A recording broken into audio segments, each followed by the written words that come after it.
This is Valley View News. A fast-moving mudslide has damaged some 40 homes in La Cañada Flint Ridge, tossed aside cars, and spread debris for more than a mile. New Orleans Saints fans finally got something to celebrate. Their Saints are Super Bowl champs for the first time. Burbank Public Schools may be short as much as $3 million when students start school again next fall. Good afternoon and welcome to Valley View News. I'm Dina Khalil. And I'm Alan Carter. The first combat veteran of the Vietnam War to be elected to Congress has died. Democratic Representative John Murtha of Pennsylvania retired as a Marine Corps officer and moved on to a career in politics. He was perhaps best known for a speech in 2005 in which he called for U.S. troops to be withdrawn from Iraq. This war has been so mishandled from the very start. Not only was the intelligence bad, the way they disbanded the troops, there's all kinds of mistakes have been made. They don't deserve to continue to suffer. Murtha had been suffering from complications from gallbladder surgery. He was 77 years old. La Cañada Flint Ridge has had a harrowing weekend after a roaring mudslide damaged more than 40 homes and at least 25 vehicles.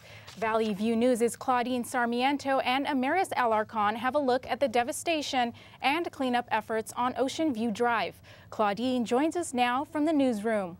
It all started at about 4:30 in the morning when a storm that was supposed to pass quickly stalled above the La Cañada foothills.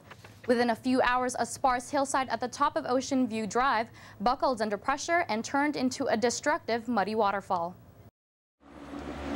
Crushed cars and inundated homes were all that was left after a torrent of mud came crashing down the station fire-stricken area of La Cañada Flint Ridge. Our house sits up on the hill, and we didn't think there was going to be any problems, not even in this storm. But it was just really surprising. It came down very fast. So fast and strong that the mud broke past sandbags and K-rails set up to divert runoff away from homes.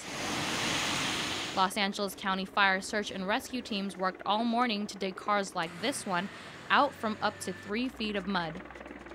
While most people asked for help, others trekked through ankle-deep mud water to clear the rest of the mess themselves. Among the rubble were trash bins, mailboxes, and even this lamppost.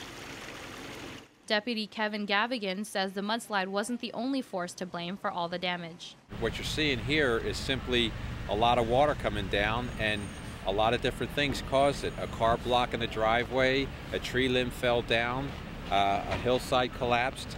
That put debris in the roadway, it blocked it, and that's how come all these people are having the problems now. The mud traveled almost 1.5 miles below where the hillside collapsed, causing some traffic along Foothill Boulevard. Public Works used earth-moving equipment to clear mud and debris quickly to ease congestion. Valley View News' Amaris Alarcon was further up the street where families began to put their lives back together. A wave of mud sent debris and even a few cars into K-rails. The cars have since been cleared out, but residents say that they still have a lot of work to do. Dania Chimendia and her family are not only clearing mud, they're also preparing for more rain. We're thinking if it rains tonight, the water now has only one way to go, and that's inside the house. We're trying to avoid damage to the inside of our home, and so we're trying to remove as much of the mud. Officials recommended residents to set up sandbags and evacuate for the night, but Echemendia and Fernandez refused to leave their homes. In La Cañada Flint Ridge, for Claudine Sarmiento, I'm Amaris Alarcon for Valley View News. Some homeowners said they wouldn't evacuate because they wanted to be able to protect their homes in case of another mudslide. Back to you in the studio. Thanks, Claudine. The problems in the foothill areas began months ago with the largest wildfire in the history of Los Angeles County. The station fire burned an area of 250 square miles in the Angeles National Forest. The fire had destroyed over 80 homes and killed 2 firefighters. The blaze also threatened 12,000 structures in the National Forest and nearby communities of La Cañada Flint Ridge, Acton, and La Crescenta. Hillsides were left with debris and charred vegetation. The burned areas were unable to absorb water, and heavy rain creates runoff. The CSUN emergency notification system was put to use recently. Faculty, staff, and students were alerted by several communication methods after a phone call to LAPD was made about a suspicious vehicle. That email that you received, along with phone messages that went out, as part of the California State University Northridge emergency broadcast system. The incident turned out to be a hoax, but students were satisfied with the alert system. I was on Facebook after I woke up, but I saw that I had a missed call from the school, and then my mom called me and let me know. I got the call, left a voicemail, listened to my voicemail, and it was the automatic one they send for any emergencies on campus. Found it on my cell phone. My cell phone rang, I got a text message, and there was another message on my home phone as well. Took out my cell phone, and then I got an emergency message. From a friend. He came over, he had got the text message, and then he pretty much spread it around. I actually got calls from the automated system or whatever that they do. I got several phone calls from the school. They called me on my cell phone and my home phone. And I was notified after the all clear the same way. Emergency Preparedness Coordinator Kit Espinoza talked about the alert system. A mass notification system called Connect Ed, which will send out six phone numbers, 2 emails, and a text message if you've gone to the portal and put all your information in.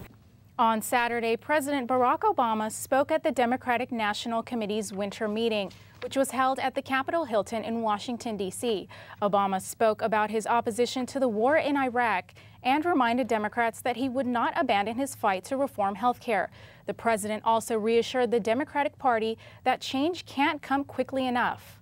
Now is not the time for sitting on the sidelines or blocking progress or pointing fingers or assigning blame.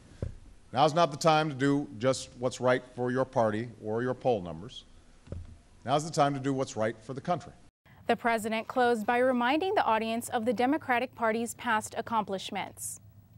Former Alaska Governor Sarah Palin says she will consider running for president in 2012.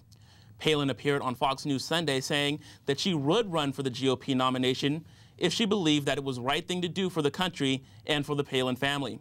Palin says there are many problems that the country needs to solve. We have got to jumpstart these energy projects that, again, we've heard so much about because it's ridiculous that we have just sitting warehoused under God's green earth here in the United States of America. Palin also said that Obama would be a one-term president unless he changed his strategy. A new study has found that as a woman ages, her chances of having a child with autism increase. The study's lead author, Janie Shelton, says although the father's age is also a risk factor, the age of the mother is more influential. Mothers over the age of 40 are about 50% more likely to have a child with autism than mothers in their 20s. The risk of a woman over 40 having an autistic child is less than 4 in 1,000.